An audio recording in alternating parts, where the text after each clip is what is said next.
os carros ficando ainda mais alto.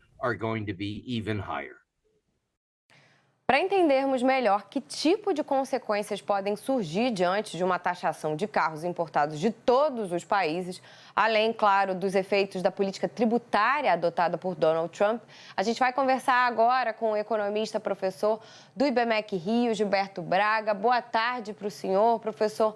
Olha, tá todo mundo, literalmente o mundo inteiro, tentando entender o que o Donald Trump está fazendo dia a dia.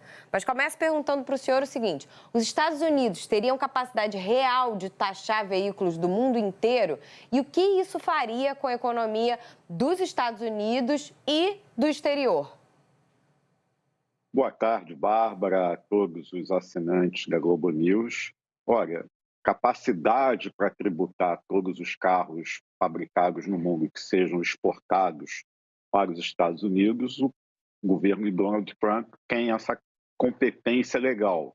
A grande questão é qual é a consequência real de uma medida com essa magnitude, com essa amplitude. Na verdade, o que nós estamos vendo hoje tem dois movimentos, é o que nós chamamos de tarifas recíprocas. Um determinado país, normalmente os Estados Unidos, eles iniciam um processo de sobretaxa, de aumentar impostos sobre os produtos importados e, de maneira recíproca, respondendo a esse movimento, outras nações que são afetadas por esse aumento tarifário respondem fazendo a mesma coisa, aumentando os impostos de importação para produtos provenientes dos Estados Unidos. Então, o que nós temos é o que nós hoje assistimos, é uma verdadeira guerra comercial. Do ponto de vista interno, o que nós podemos verificar é algo que o custo de fabricação dos produtos internos americanos, eles são afetados por essas sobretaxas que são aplicadas para as compras americanas feitas de outros países, porque os americanos não compram somente produtos acabados, veículos e outros. Eles compram também os insumos e matérias-primas dentro de um mundo que neste século se globalizou, né, desde o fim do século passado para esse, onde cada país acaba ofertando no comércio internacional aquilo que faz com maior produtividade de maneira mais econômica.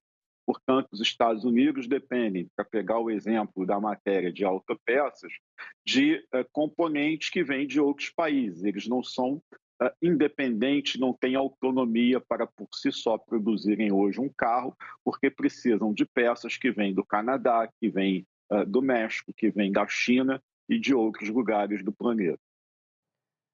Professor, fora que o efeito rebote, né, ele está aí, porque a população americana vai sentindo, como o senhor falou, o impacto, né? Porque tem essas peças que são componentes de produtos maiores, tem um impacto sobre a inflação que já vem pressionada lá, tem a crise do ovo, enfim, várias outras questões. Nessa semana, inclusive, pesquisas mostraram que o índice de desaprovação de Donald Trump aumentaram, superando os de aprovação. Sabemos que essa guerra tarifária aumenta a pressão justamente sobre a inflação, no fim prejudicando o bolso do consumidor. Essa perda de popularidade de Trump, o senhor acredita, pode estar relacionada já às taxações? Já deu tempo do consumidor sentir e vai sentir mais? Muito provavelmente, né? Olha, é difícil a gente fazer uma análise do porquê que isso está acontecendo nas pesquisas de opinião sobre esses primeiros dias do governo Trump. É um mês e pouco, ainda não tem 2 meses, mas de muito barulho e de muitas idas e vindas.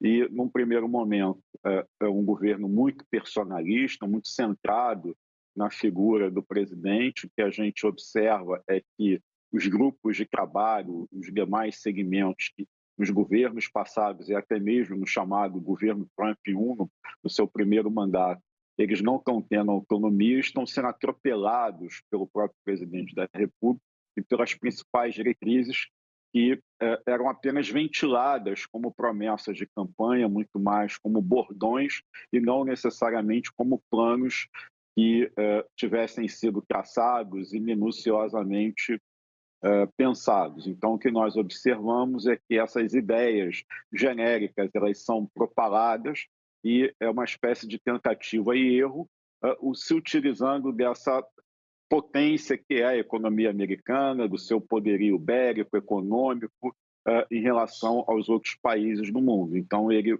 na medida em que ele percebe que ele se excede, ele recua, ele adia, assim como fez com as autopeças em relação ao Canadá e em relação ao México, que ficaram para o mês de abril, e não se sabe se entrarão em vigor ou não, porque ele percebeu que, apesar de toda a grande teatralidade da sua manifestação e que, num primeiro momento, teve um grande apoio popular, no segundo momento, isso foi um tiro no pé, quando se compreendeu que isso vai aumentar o custo de produção para o próprio americano e vai fazer a inflação interna aumentar. Então, o que nós observamos é que várias dessas medidas, quando comentadas de uma maneira, quando analisadas de uma maneira agregada, ou seja, os economistas gostam de usar a palavra, olhando de uma forma macroeconômica, o que nós temos é que elas hoje, embora possam ter, do ponto de vista político e ideológico, uma reafirmação das promessas de campanha de Donald Trump, do ponto de vista interno, elas estão muito mais produzindo aumento da inflação, preocupação das empresas americanas e, sobretudo, afugentando os consumidores de fazerem compras de valores mais elevados. Isso tudo faz com que hoje o planejamento, a segurança da economia americana, que sempre foram dois grandes valores que as empresas sempre defenderam e gostavam e gostam para poder tomar decisão, para decidir investimentos, hoje nos Estados Unidos, nenhuma pessoa, nenhum economista, nenhum analista político é capaz de prever com precisão o que vai acontecer no futuro. Pois é, professor, a gente vai seguir acompanhando. Portanto, um bom fim de semana para o senhor. Obrigada. Abraço a todos.